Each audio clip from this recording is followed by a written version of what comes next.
इस वीडियो को ध्यान से देखो, भगवान कसम तुम्हारे मार्क्स बढ़ेंगे ही बढ़ेंगे। Tip number 1, change up your study space. आपको अपना स्टडी का स्पेस बदल देना है। इसका मतलब देखो, अभी आपका मार्क्स कम आया है इसलिए आप इस वीडियो पे आए हो, और आप एक जगह पे बैठ के पढ़ते होगे, शायद वही जगह प्रॉब्लम है, शायद उस जगह में आपका कुछ अच्छे से डेकोर नहीं किया होगा सामान सब, जिसकी वजह से आपको पढ़ने में कंसंट्रेशन नहीं लग रहा है। तो दोस्तों, मम्मी पापा हमेशा हमें लोग को बोलते हैं कि बेटा बेटी एक जगह पे आपको बैठ के पढ़ना है तभी आपको दिमाग लगेगा, लेकिन मैं बोलता हूँ ऐसा कोई नहीं है। ऐसा साइंस बोलता है ऐसा कुछ नहीं करना है आपको बस अपना ध्यान रखना है आपको कहाँ पढ़ने में मन लग रहा है। अगर आपको बेड पे लेट के पढ़ने में मन लग रहा है तो आप बेड पे लेट के पढ़ो। और मैं बोलता हूँ इसका एक अपना फायदा भी है। सपोज आपने एक आंसर बेड पे लेट के पढ़ा था, तो आपको ना एग्जाम में ना जब उस रिकॉल करो कि नहीं आंसर मैंने कहाँ याद किया था, तो आपको याद है बेड पे पढ़ा था, तो आपको रिकॉल करने में हेल्प मिलेगी। एक आंसर आपने डाइनिंग टेबल पे बैठ के पढ़ा था तो आपको याद आएगा ये तो मैंने डाइनिंग टेबल पे बैठ के पढ़ा था। पढ़ाई में हलचल लाओ, इसका मतलब चलते फिरते पढ़ते रहो। ऐसा नहीं कि एक ही जगह पे बैठ के पढ़ना है, तुम लोग बर्डन बना दियो पढ़ाई को। पढ़ाई एक ऐसा चीज जो तुम्हारे दिमाग को जिंदा कर देगा, इसलिए हमेशा पढ़ते रहो। कभी मम्मी कोई काम बोली कि बेटा जाओ मार्केट से सामान ले आओ, तो सामान लाते वक्त मोबाइल में कुछ पढ़ के आर्टिकल्स पढ़ते हुए जा रहे हैं, कोई दिक्कत नहीं है। कुछ हेडफोन लगा दिए, उसमें कुछ लेक्चर चल रहा है, आराम से पढ़ते रहो। कभी ना कभी कोई ना कोई नॉलेज तुम्हारे दिमाग में आके स्टक हो जाएगा, जो तुमको एग्जाम में पूछेगा और तुम उसको टिक कर दोगे, बबल कर दोगे, आंसर लिख दोगे, जिससे तुम्हारा मार्क्स अपने आप बढ़ेगा। इसलिए पढ़ाई में एक जगह में बैठ के पढ़ना ये कहीं नहीं है, तुमको अपना देखना है कि तुमको कहाँ मन लग रहा है। अगर तुमको चलते हुए पढ़ने में मन लग रहा है तो चलते हुए पढ़ो, अगर भागते हुए मन लग रहा है तो भागते हुए पढ़ो, लेकिन पढ़ो, ये बहुत बड़ा इंपॉर्टेंट चीज़ है। सेकेंड पॉइंट इज, देखो दोस्तों मैं जानता हूँ ये पॉइंट तुम लोग के लिए टफ होने वाला है, क्योंकि तुम लोग को हैबिट नहीं है, बहुत लोग को हैबिट नहीं है, कुछ को तो होगी। Rewrite your notes each time. Rewrite your notes each time. आपको अपना नोट्स को हर बार दोबारा लिखना है। अब कई लोग का बंदा का यही प्रॉब्लम होगा कि नोट्स ही नहीं है। नोट्स नहीं है तो एग्जाम से एक दिन पहले तो कुछ नहीं हो सकता है, अब जैसे पढ़ सकते हो वैसे पढ़ लो। लेकिन अगर आप एग्जाम से पहले तो नोट्स कहीं से बॉरो करो या खुद से नोट्स बनाओ, मैं बोलूँगा ये। और नोट्स आपका बनना चाहिए सिर्फ एक पेज में, कि वो ऐसा पेज होना चाहिए ना जो पूरा तुम्हारा चैप्टर को समराइज कर दे। नोट्स पर भी मैं एक वीडियो लाऊंगा कि नोट्स कैसे बनाया जाए। तो री right your notes each time.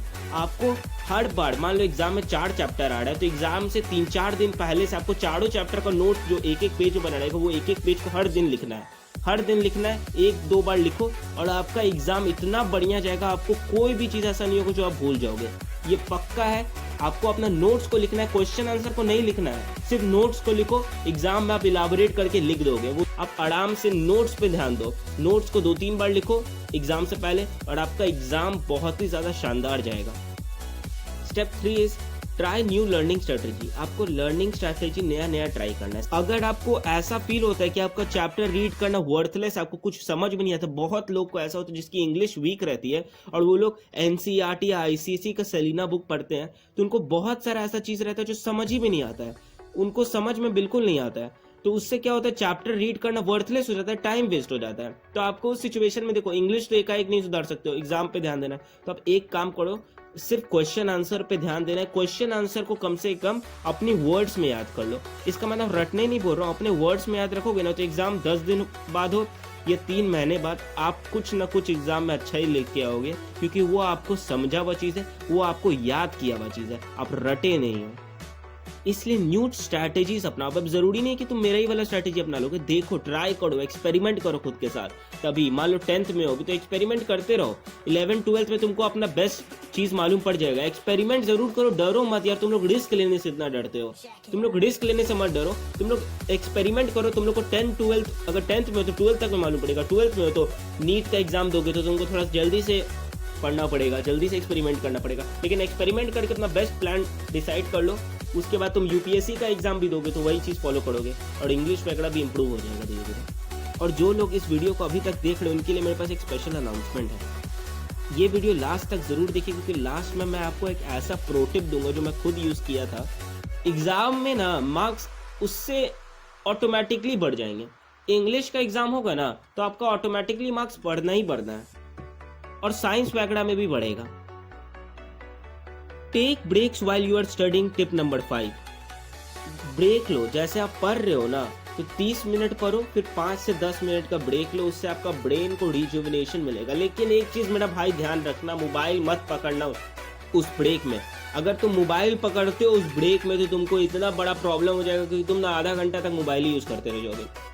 जो लोग को सेल्फ कंट्रोल है वो तो मोबाइल पकड़ सकते हैं, लेकिन 90% लोग को सेल्फ कंट्रोल नहीं है। वो सिर्फ सोचते हैं कि उनको सेल्फ कंट्रोल है, लेकिन तुमको हम गारंटी के साथ देते हैं अगर तुम 30 मिनट पढ़ने का 5 मिनट के लिए भी मोबाइल यूज करोगे तो तुमको 6ठा मिनट अपने आप मन करने लगेगा कि मैं और मोबाइल यूज करूँ। इसलिए उस तरफ जाओ ही मत, एजुकेशन में ध्यान दो, क्योंकि अभी एग्जाम आने वाला है। प्रो टिप की घड़ी आ गई है। देखो, एक्सट्रैक्ट रीड करके आंसर आता है ना, कि एक एक्सट्रैक्ट दे देता है इंग्लिश ग्रामर में, वो पढ़ो और आप आंसर लिखो। तो उसमें आपको क्या करना है, सबसे पहले क्वेश्चन पढ़ लेना है 3-4 बार क्वेश्चन पढ़ना है। मैं एक बार नहीं बोल रहा हूँ, 3-4 बार क्वेश्चन पढ़े। नंबर 1 क्वेश्चन है जैसे, तो उसको 4 बार पढ़ लिया।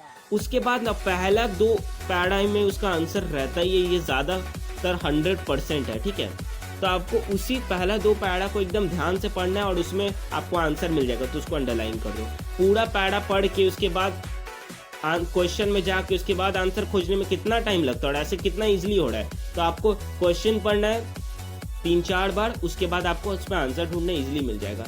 और साइंस में ऐसा होता है ना कि कई बार हम लोग को क्वेश्चन नहीं समझ में आता है और उसका आंसर ही क्या लिखेंगे भैया। जब हम लोग को क्वेश्चन नहीं समझ में आता है तो आपको कुछ नहीं करना है मेरे दोस्त, क्वेश्चन को ब्रेक कर करके धीरे धीरे हिंदी में उसको ट्रांसलेट करके पढ़ने का कोशिश करो। इंग्लिश ही में पढ़ो मैं तो बोलूँगा, ताकि तुम्हारे को सोच भी इंग्लिश में पैदा हो, जिसकी वजह से तुम आराम से एग्जाम में लिख सको। तो क्वेश्चन को पढ़ के ही आप आंसर इजीली निकाल सकते हो। बहुत लोग क्वेश्चन ही नहीं पढ़ते और बोलेंगे हमको तो एग्जाम में आता ही नहीं था, और घर आते हैं ना तो बोलते हैं भूल गए थे एग्जाम में, अभी जस्ट याद आया। ये क्या है, ये बहुत लोग का हैबिट रहता है ना, एग्जाम में भूल जाते हो, घर आते के साथ ही याद आता है। ऐसा क्यों? क्योंकि तुम क्वेश्चन नहीं ध्यान से पढ़े थे, तुमने अपना ब्रेन को उस समय बर्डन नहीं दिया। उस समय बर्डन दे दिया होता ना तो एग्जाम में आराम से याद आ जाता।